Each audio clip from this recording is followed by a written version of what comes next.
당시에 이쪽이 원래는 중국, 여러분들 당나라 하면 왜 사막 실크로드라고 해서 사막길. 자, 실크로드가 두 가지 있습니다. 바로 사막 실크로드, 그 다음에 바다 실크로드가 있는데 헷갈리죠. 그래서 우리 수능 특강에서는 그냥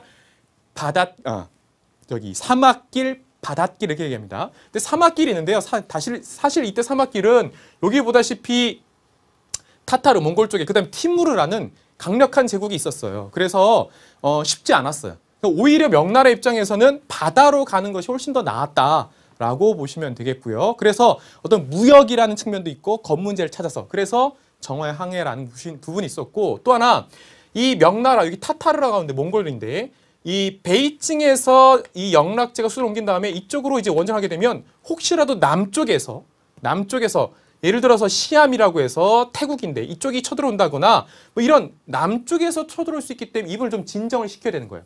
그래서 정화라는 환관을 보냈다라고 보시면 되겠습니다. 자, 그럼 여러분들 나머지 것들은 제가 쭉 교재를 보면서 해야겠습니다. 자, 그러면 여러분들 거기 동그라미 2번에 영락제 대외 정책을 해서 이제 풀릴 건데요. 정복활동, 몽골 고원을 원정시켰다. 그 다음에 조공책봉이라는 게 나오죠. 그거 여러분들 알아두셔야 되는데 자, 명나라 조공책봉하고 해금 정책하고 마찬가지 부분인데 자, 해금, 바다로 간 것을 금했다라고 돼 있는데 그건 영락제만 그런 건 아니에요. 원래 주원장부터 중국 그들 입장에서 중국을 안정시키면서 바다로 나가는 걸 금지시켰어요. 물론 반란 때문에 걱정이 돼서.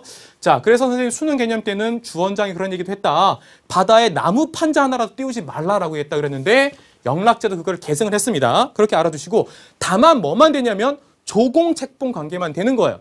특히 이러면서 일본이 조공하게 되는데 특히 그러면서 일본을 중심으로 했던 감합무역이라는 게 있습니다. 명나라가 이제 감합부란 걸 이제 뜯어줘요. 그래서 그걸 들고 오는 무역허가증, 감합무역. 그래서 조공과 책봉에 의한 그 관계만을 인정했다라고 해서 지금 나오는 부분이 바로 조선, 일본, 무로마치막부입니다. 그다음 베트남, 그 다음에 류큐 이 나오는데 특히 류큐가 나중에 가면 굉장히 중요하게 나와요. 그래서 여러분들 알아두시고 자 이러면 이제 영락제가 해금 정책을 했잖아요. 그런데 요거 이제 계속해서 중요하게 했는데 선생님 그런데 영락제 때 정화는 막 가잖아요. 이거 왜 해금 정책이 아니잖아요. 그렇죠. 명나라의 영락제가 스스로 해금 정책을 어겼다?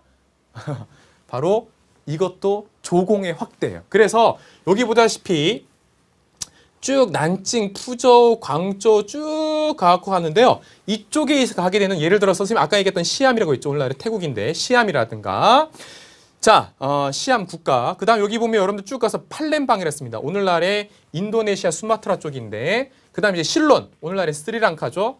자, 그 다음에 캘리컷 쭉 가서 오늘날의 이란에 있는 호르무즈. 그 다음에 이쪽으로 가서 아덴, 메카. 그 다음에 여러분들 이쪽에 오시면 모가디슈라고 볼 거예요. 모가디슈. 오늘날의 소말리아 들어보셨죠? 아프리카 소말리아 수도예요. 그 다음에 이제 말린디라고 오늘날의 바로 케냐입니다. 특히 말린디를 여러분들이 꼭 알아두셔야 돼요. 케냐.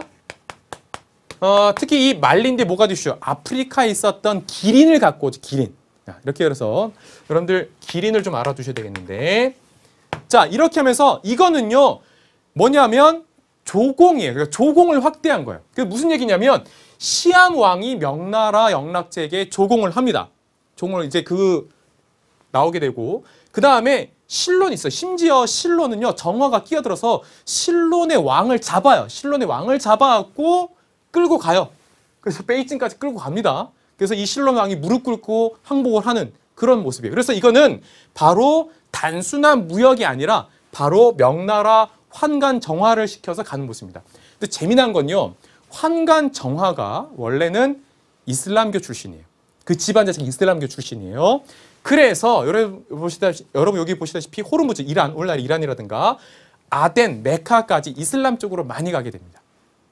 그래서 또 정화가 이슬람교 이쪽이기 때문에 또 관련이 있다라고 보시면 되겠고 자 기린 얘기를 했는데요. 기린이 뭐냐면 우리 이 동아시아에서 기린은요 그 목이 길고 막 그 길이 있는데 이게 기린이 원래는 굉장히 상서로운 동물이에요. 이게 나타나면 하늘에서 뭔가 이 정말 황제를 인정한 그런 상서로운 동물이 바로 기린이에요. 그런데 이 기린을 갖고 왔단 말이에요. 그러니까 이제 이게 뭐냐라고 했더니 기린이라는 거예요. 그러니까 명나라 황제가 이 명나라 영락제가 좋아하겠죠. 왜? 자기가 건문제에 대해서 바로 자신의 조카를 몰아내고 왕이 됐는데 어떤 왕의 정통성에 대한 권리적 부분이 있는데 이게 기린이라고 하늘의 뜻이다라고 할 수 있겠죠. 그런 부분에서 여러분들 기린도 있다라고 알아두면 되겠습니다. 자, 정화의 항해가 이제 나오는데요. 정화가 1405년부터 1433년까지 7차례 갔다 그러죠. 제가 이제 수능 개념에 대해서도 말씀드렸지만 정화의 배 중에서 가장 길었던 중에 이제 막 150m, 와, 폭만 60m. 심지어는요, 정화의 배 중에서 가장 큰 배가 8,000톤급입니다. 8,000톤. 8,000톤급이에요. 엄청나죠? 나중에 정화의 항해가 1433년에 끝나는데 그로부터 한 60년 뒤에 누가 있어요? 1492년 콜럼버스가 있죠. 콜럼버스 배가 250톤밖에 안 돼요. 정화가 배가 8,000톤입니다. 그 정도로 대단하죠. 그렇죠?